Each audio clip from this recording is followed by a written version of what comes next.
You kneel on the floor of a one-bedroom you can barely afford, and you cut a piece of corrugated cardboard with a kitchen knife because you don't own a box cutter.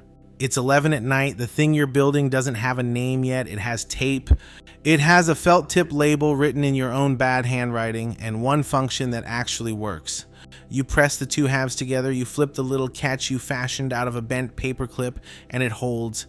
You sit back on your heels and look at it, ugly, lopsided, real.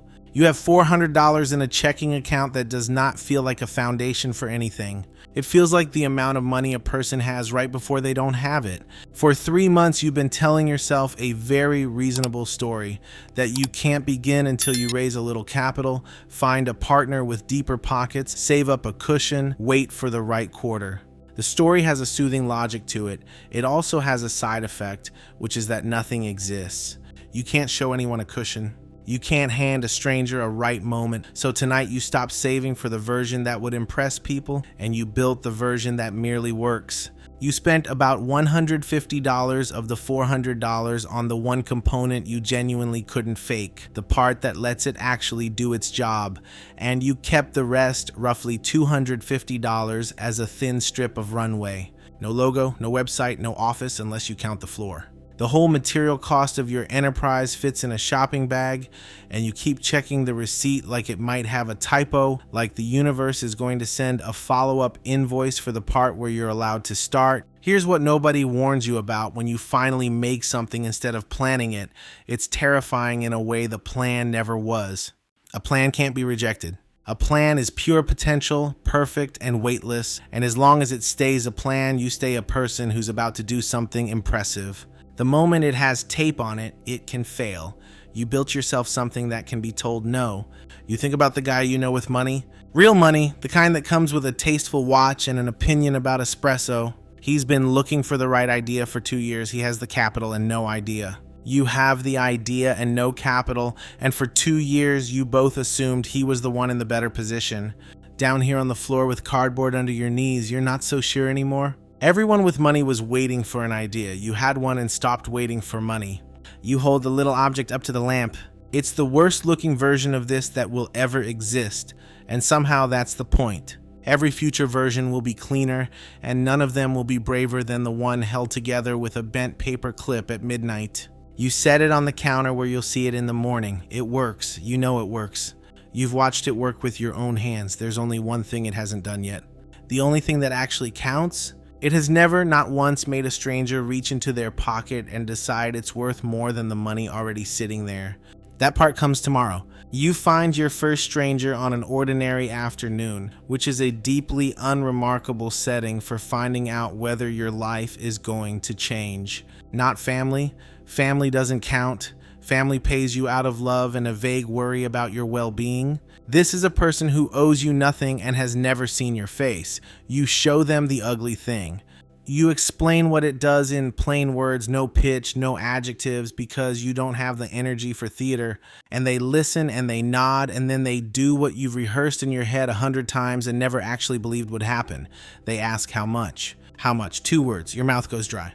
You'd settled on a number earlier, somewhere around $75, a price you picked because it felt almost embarrassing, low enough that saying no would be a kind of effort. But standing here, you nearly talk yourself down, nearly say 50, nearly say whatever you think is fair, because some old reflex wants to apologize for charging at all. You hold the line, you name the figure. The stranger shrugs the small shrug of a person spending money they won't miss, and pays it. $75 you have in your time on this earth held far larger sums and felt far less. This is the strangest money you've ever touched, because it isn't really money, it's information, it's a verdict. For 3 months you collected opinions which are free, which everyone gives you, and which are worth exactly what you paid for them. Your mother thought it was nice. A friend said it had potential, that gentle word people use for something they don't expect to see again. None of them ever told you anything because none of them ever paid. A stranger's first dollar is worth more than an investor's 100. Encouragement is what people offer when they don't want to bet. A purchase is the bet. While you're standing there relearning how to breathe, you think of the watch guy. You'd run into him a week earlier, busy, genuinely, sweatily busy with the trappings.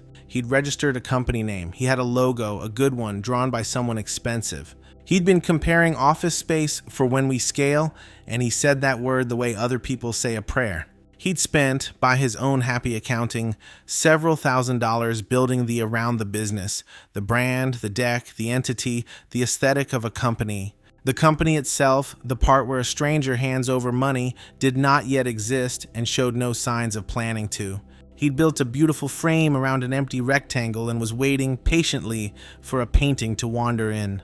And here's the part that should make him nervous, except he'll never hear it. Surveys of how businesses actually get funded keep landing on the same unglamorous number. Roughly 3/4 of founders start with their own savings, not a check from anyone.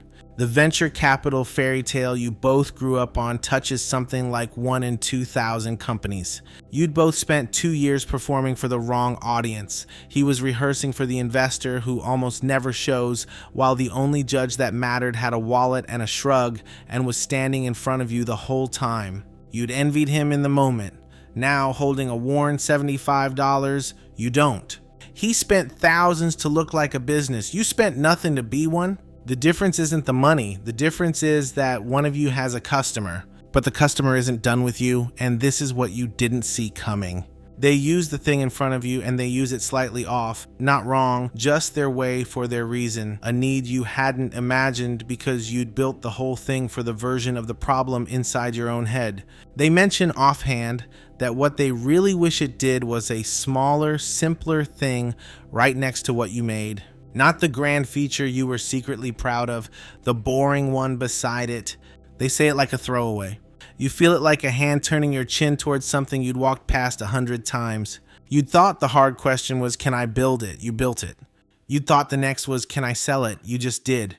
But with their money in your pocket and their offhand wish in your ears, you understand the question was never about the idea at all. The idea was the easy part. Ideas are cheap. You've had 9 this month. The thing you couldn't manufacture, the thing you just bought for $75 of someone else's honesty, was proof that anyone out there actually wants it, plus a quiet hint that the version they want isn't quite the one you made. Demand was the whole question, and demand just spoke. The only thing left to learn is what happens when you stop selling to one stranger at a time and the money starts coming from the work itself. The second customer is easier than the first, and the fifth is easier than the second, and somewhere along there, you stop bracing every time you say the price. You adjusted the thing, by the way, toward the boring feature the stranger wanted, away from the clever one you loved. It stung to demote your favorite part. It also doubled how fast people said yes. You're learning expensively and one transaction at a time that the market does not care what you're proud of. 10 customers now, roughly $75 each. You do the math on the back of the same receipt you've been carrying like a talisman, about $750. $750 from people who owed you nothing on terms you set with no name on it but yours. And here the old reflex returns because $750 in the hand of someone who recently had $400 feels like a windfall, feels like permission to finally live a little and you watch your own thumb hover over the part of your brain that wants to spend it. You don't. You take almost all of it and pour it back in, more of the component you couldn't fake, enough materials to serve the next 20 without scrambling. The compounding habit everybody preaches for index funds turns out to work on a business too. The profit doesn't become a dinner, it becomes the next batch. And now you finally understand the difference you'd been blurring, and it lands hard enough that you have to sit with it. For 3 months you believed you needed funding. Funding. The word had a glow. You'd pictured a meeting, a handshake, someone with a deep voice deciding you were worth a number. Strip the glow off and what is it? Someone else's money on someone else's terms in exchange for a slice of the thing you made. The numbers people actually live with are brutal in their plainness. Each round of raising tends to hand over somewhere between 15 and 25% of the company, and founders who keep raising can end up owning a sliver of what they built, while the ones who never raised a dollar keep the lion's share. The investor's money also arrives with a clock, a quiet obligation to grow at the pace required to pay the bet back, not the pace the work earns. Funding is someone betting on you. Revenue is you betting on yourself. You sit in that a minute because the old belief doesn't die clean. Part of you still wants the validation of the deep-voiced yes, wants someone official to confirm you're allowed. It's almost embarrassing to admit the appeal of raising money was never the money. It was the permission, the sense that a grown-up had signed off. And the $750 in your account, earned ugly and slow and entirely on your own say-so, comes with no ceremony at all, no handshake. Nobody decided you were worth it except 10 strangers, voting one at a time with the most honest ballot there is. Then it tips and you can't unsee it. You never needed the money you thought you needed. Not the cushion, not the round, not the partner with the watch. The whole gating premise, I'll begin once I can afford to, was a locked door you'd been standing in front of, and it turns out the door was never attached to a wall. You walked around it 3 months late, but you walked around it. It didn't need capital to be born. It needed a customer, and customers fund you on far gentler terms than any investor. They pay up front, they ask for no equity, and the only interest they charge is that you make it slightly better than you did last time. So before this goes further, one honest question, because it kept me stuck the longest and maybe it's keeping you there too. What would you start today, not someday today, if you stopped waiting to afford it? Sit with that one, then come back because I want to show you the part nobody believes until it happens to them.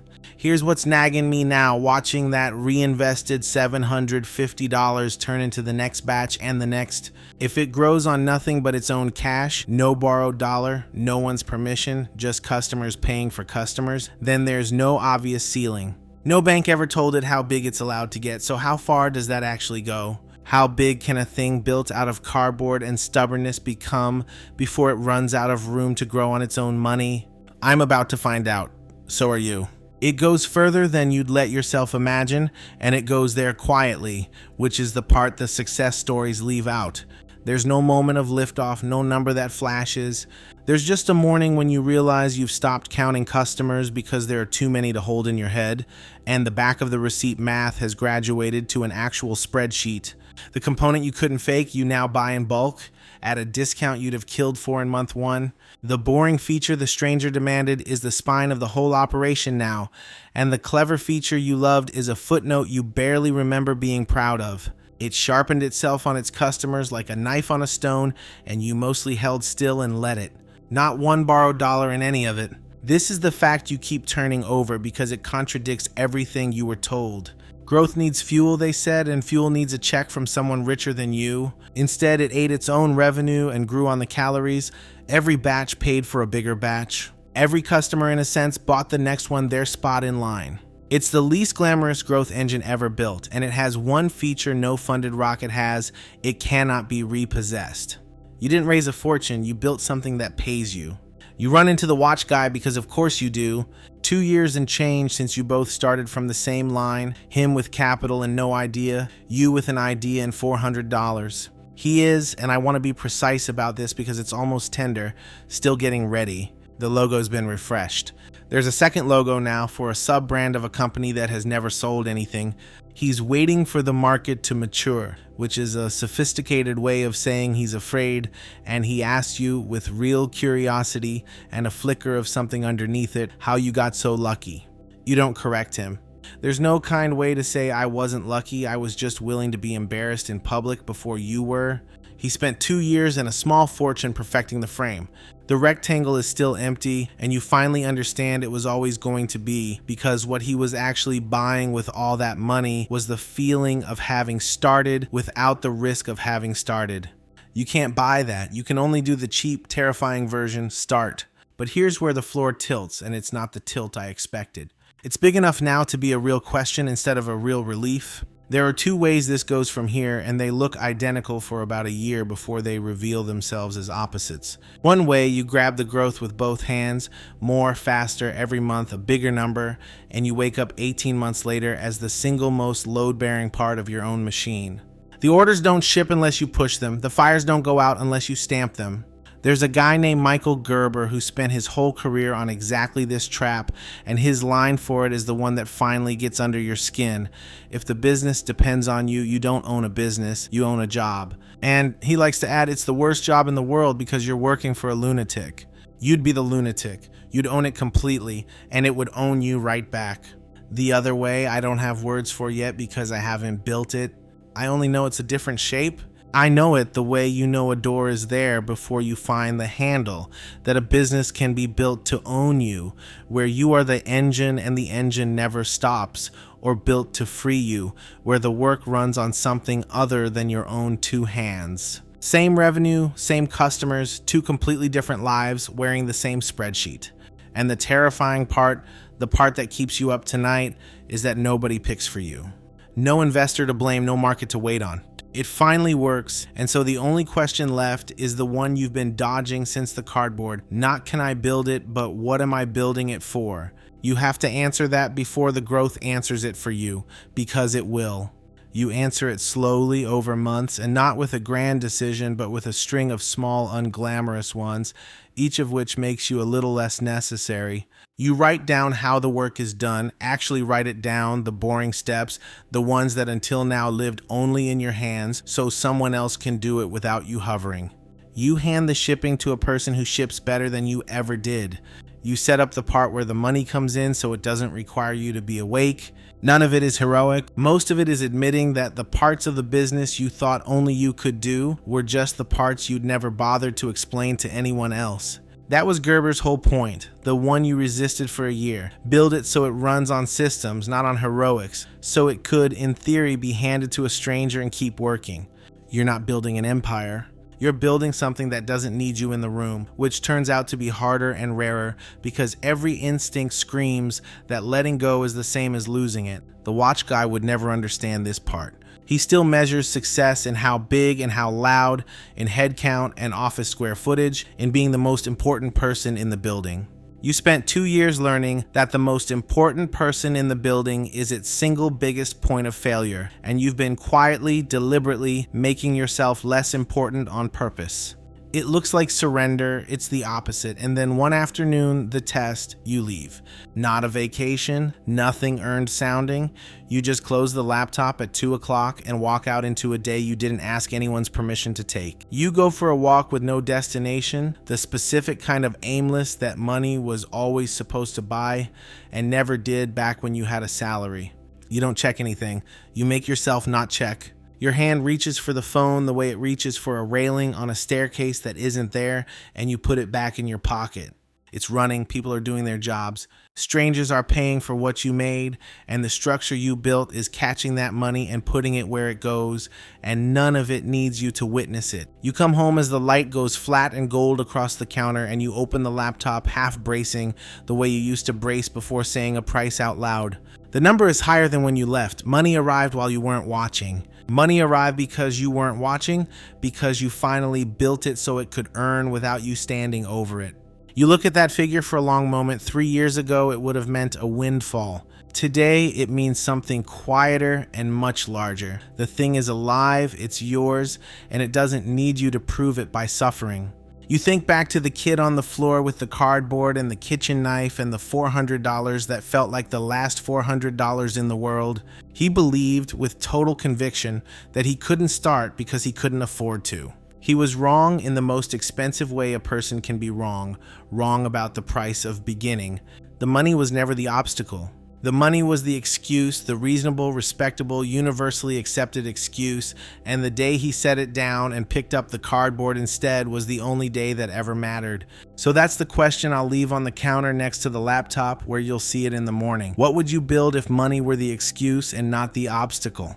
Not the polished version, the cardboard one, the one held together with a bent paper clip that nonetheless, against all reason, works. If that itched even once while you listened, if you caught yourself thinking, but in my case the money really is the thing, then you and I are having the same argument I had with myself for 3 months on that floor, and I'd like to keep having it with you.